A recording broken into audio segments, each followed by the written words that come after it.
आने वाले हैं, है ना। आज अब तो ज्यादा टाइम नहीं है, तो देखते हैं कि आपके एग्जाम के पॉइंट ऑफ व्यू से कितने मैथ क्वेश्चन बहुत ही ज्यादा इंपॉर्टेंट है।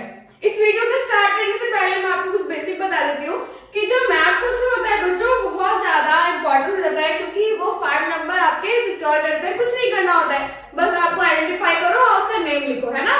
आपके स्टेटमेंट को आइडेंटिफाई करना है कि ये चीज कहाँ हुई है और उसको मैप में जहाँ लोकेटेड है उसको आइडेंटिफाई करके राइट डाउन कर देना, है ना। बहुत इजी। तो अगर इसी में जो है बच्चे बहुत ज्यादा मिस्टेक करते हैं, उसे छोड़ के आते हैं। अगर आप ये क्वेश्चन कर लेते हो तो उससे क्या होगा, आपके 5 मार्क्स जो है सिक्योर हो जाएंगे और वो कहीं नहीं जाएंगे, है ना। तो इसीलिए हम देखेंगे कि कौन कौन से इंपॉर्टेंट मैथ क्वेश्चन जो है आपके एग्जाम में पूछे जाते हैं और कौन से चैप्टर में से आते हैं। अब सभी चैप्टर में से तो मैथ क्वेश्चन तो नहीं आता, है ना। तो हिस्ट्री का जो आपका सेकंड चैप्टर है नेशनलिज्म इन इंडिया, उसमें देखेंगे कि उसमें से बहुत सारे क्वेश्चन जो है आपके एग्जाम में, हाफ ईयरली में भी एंड फाइनल टर्म में भी, उसमें से बहुत ज्यादा क्वेश्चन जो है बनकर आते हैं। तो उसी को हम आज करने वाले हैं इस वीडियो में, इस लेक्चर में। तो welcome back our half yearly booster series. इसमें क्या है, golden repeat and golden marks. It means ये जो क्वेश्चंस होते हैं बच्चों जो मैं करवाती हूँ वो क्या है, आपके रिपीटेड क्वेश्चन है, एग्जाम के पॉइंट ऑफ व्यू से बहुत ज्यादा इंपॉर्टेंट है। ये क्वेश्चन जरूर ही इसमें से कुछ ना कुछ क्वेश्चन जरूर आएगा आपके एग्जाम में से। अगर आप इसको वीडियो को अच्छे से कर लेते हैं तो आपके गोल्डन मार्क्स जो है आपको मिल जाएंगे एग्जाम में, है ना। तो चलो स्टार्ट करते हैं अपना वीडियो। देखते हैं कि पहला क्वेश्चन में क्या लेकर आई हूँ मैथ का।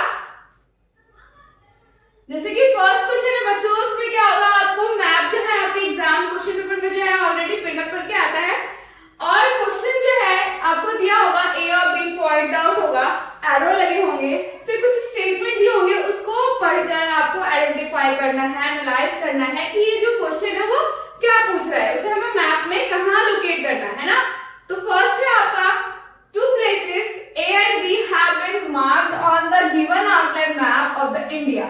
ओके, A and B जो पॉइंट है वो आउटलाइन में दिया हुआ है, उसको आइडेंटिफाई करना है। Identify them and write their correct names on the line drawn near them. Okay, जो आपको अगर आंसर पता है तो आप क्या करोगे, यहाँ पे और यहाँ पे आंसर को लिख दोगे। ओके, A है the place where Jallianwala Bagh massacres took place, यानी कि ऐसा कौन सा प्लेस है बच्चों जहाँ पर जलियांवाला बाग जो इंसिडेंट हुआ था।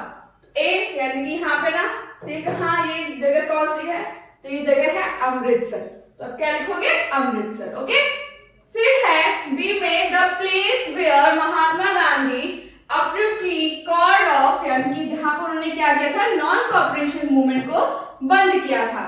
क्यों किया था, क्योंकि जैसे कि हम गांधी जी के को जैसे विचारधारा है, जो आइडियोलॉजी है, हम जानते हैं उनका क्या मानना था, हम क्या करेंगे, मूवमेंट करेंगे, लेकिन वो किसके अगेंस्ट होगा, हिंसा के खिलाफ होगा। ओके, हिंसा नहीं करेंगे, अहिंसा पे बेस्ड जो है हम अपना मूवमेंट है, आंदोलन को चलाएंगे।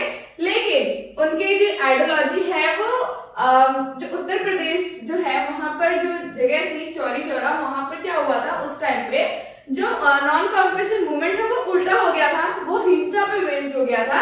इस वजह से जो है वहां पर सबसे पहले उन्होंने जो नॉन कॉर्पोरेशन मूवमेंट है उसको वहां पे बंद किया था। ओके, तो यहाँ पे क्या लिख दोगे, ये तो हो गया आपका, ये कौन सा स्टेट है बच्चों, आपको स्टेट भी पता होना चाहिए, तभी तो आप लोकेट करके बता पाओगे ना कि हाँ ये चीज यहाँ पे हुई थी, ये स्टेट में हुआ, तो आप उसको क्या करोगे, आंसर लिख पाओगे, है ना।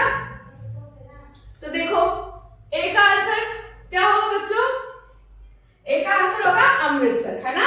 यहाँ पे क्या लिख दोगे आप, अमृतसर। और बी में क्या लिख दोगे आप लोग, चौरी चौरा, है ना। ये जगह है जहां पर क्या हुआ था, नॉन कॉर्पोरेशन मूवमेंट को बंद किया गया था, किनके द्वारा, गांधी जी के द्वारा। ठीक है, ये यूपी में है और ये पंजाब में। ओके, ये क्वेश्चन बच्चों आपके सेकंड चैप्टर की हिस्ट्री का जो बुक है ना उसमें से ही पूछा गया है और मैं उसी पे बेस्ड जितने भी क्वेश्चन आपसे पूछे जा सकते हैं वही क्वेश्चन मैं लेकर आई हूं आज। ओके, तो देखो सेकंड क्वेश्चन देखते हैं। फिर है वही बताना है कि यानी कि ए और बी पर क्या किया है, आउटलाइन है, मार्क किया है और वो जगह कौन सी है अकॉर्डिंग टू दिस स्टेटमेंट, उसको समझकर आपको क्या करना है, आंसर करना है। ओके, तो फर्स्ट स्टेटमेंट देखो बच्चों, the place where Mahatma Gandhi started movement for cotton mill textile workers.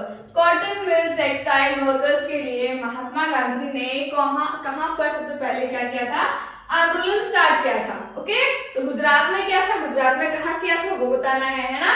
Then है the place where Congress organises its conference in सितंबर 1920 में कहां पर जो है कॉन्फ्रेंस हुआ था नेशनल कांग्रेस का, वो बताना है। तो फर्स्ट में क्या हो जाएगा, अहमदाबाद, यानी कि गुजरात में अहमदाबाद जगह पर महात्मा गांधी के द्वारा कॉटन मिल टेक्सटाइल वर्कर्स के लिए क्या चलाया गया था, आंदोलन चलाया गया था। तो ए में आप क्या लिखोगे, यहां लिखोगे अहमदाबाद। फिर सेकंड में क्या पूछा है आपसे पूछा है कांग्रेस ने जो कॉन्फ्रेंस है वो सितंबर 1920 में कहां पे स्टार्ट किया, वो कहां पे उन्होंने हेल्ड किया था, वो किया था कोलकाता में। ओके,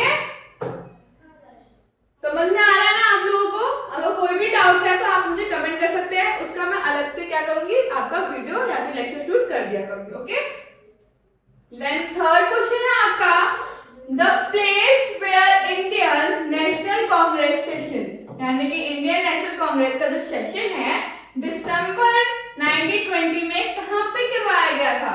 तो कहां पे करवाया गया था, देखो ये कौन सा स्टेट है, स्टेट आपको आइडेंटिफाई करना होगा कि कौन सा स्टेट है, और ये प्लेस कौन सा है, जहां पर ये एरो है इसका नाम लिखो, ठीक है। Then the place associated with the salt Satyagraha, कहां पर सॉल्ट सत्याग्रह हुआ था, गुजरात में हुआ था। गुजरात में कहां हुआ था, कौन सा मार्च हुआ था, दांडी मार्च हुआ था, है ना। तो आप इसमें क्या लिख दोगे, दांडी, है ना,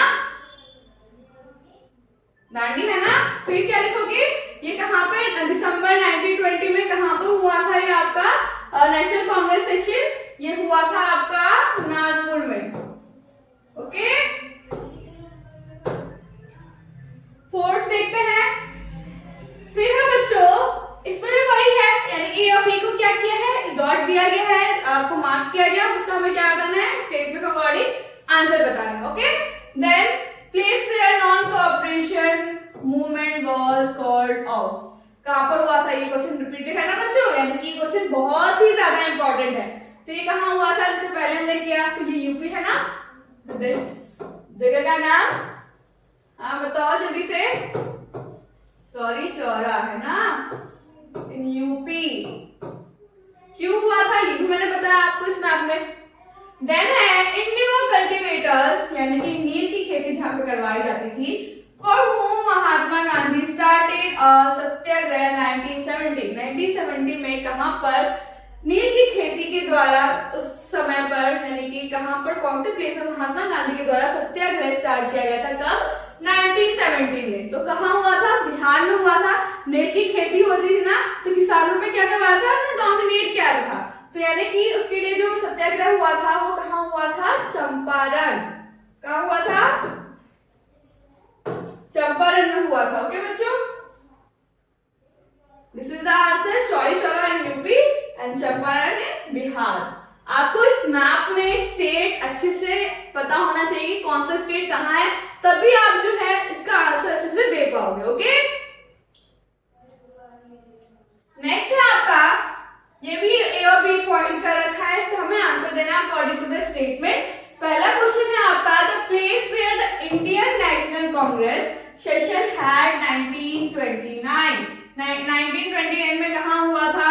तो देखो बच्चों, ये तो आप बोलोगे मैम ये तो आपने बाहर से दे रखा है, यानी कि इंडिया के बाहर का आपने लोकेट कर रखा है। तो हाँ, 1929 में कहां हुआ था, ये हुआ था लाहौर, जो कि कहां है अभी बच्चों, वो है पाकिस्तान में। Okay, then the place associated with the peasants who suffered from crop failure, जब फसलों की बर्बादी हो गई थी, है ना, प्लेग एपिडेमिक हो गया था, तो कौन सा प्लेस है जहां पर ये हुआ था। तो ये हमें बताना है कहां हुआ था बच्चों, ये हुआ था गुजरात में, कौन सी जगह, खेड़ा में। ओके, तो ये प्लेस कौन सा है, ये है खेड़ा। ओके, तो आज की वीडियो के लिए इतना ही। अब जो मैं नेक्स्ट वीडियो लेकर आऊंगी आपका मैथ बेस्ड क्वेश्चन का, वो मैं लेकर आऊंगी ज्योग्राफी में मोस्ट इंपॉर्टेंट कौन कौन से प्लेसेस हैं, कौन कौन से क्वेश्चन हैं जो आपके एग्जाम में पूछे जाएंगे। ओके, आई होप आप लोगों को ये वीडियो अच्छी लगी होगी, आपके लिए यूजफुल होगा।